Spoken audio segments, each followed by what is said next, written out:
Аудыма тықты бейті. Атқа адамды тұты, атқа адамды. Брат, мобилография ғой, мобилография. География батыр қады. Қуатым батын түтемей ма? Тұрақтым тұқ қалым ғой. Не айттың? Неге алдын ала көмектеспедіңіз? О, бірден мөлке айтайын. Бірден даңбы доғандық қой. Бірден даңбы болғандық, даңбы деуге тамғанғанын төп тұққандық. Бір даңбы дамағанын бір әрнер ететік. Қайта тататтық бедік біді. Тататтық деймін, даңбы дамайтын айтылатын. Мал тойды, оны да даңбы дауадық.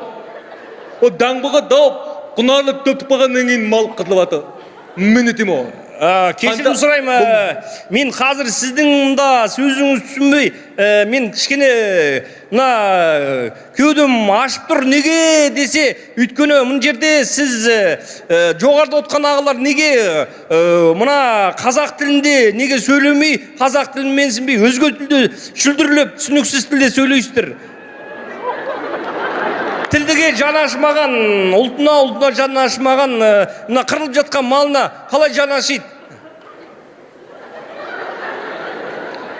Ма айтып ба? Сізге айтып тұрмаға? От, топас. Батын түмейді кен оты, қуаты кетіп оты. Мен қатақта төліп ба? Мен туғаннан қатақта төлейм мен. Мен омыдығат қатақта бітім мен. Мен әдебеттен олимпиада қатқан мен білем ба? Мен туғаннан тілім құтқан оны күткенде мен әлі. Алфавитіне оны айтпа болды мен. Негізінде бұл жігіт таза қазақша сөйлеп тұр. Бала кезінен тілі қысқа болғандықтан нүкісі бар тілінде. Айтып отыр. Өзінің тілі сондай мен. Мұн жерде кішкене ұяттау болып қап тұр мен.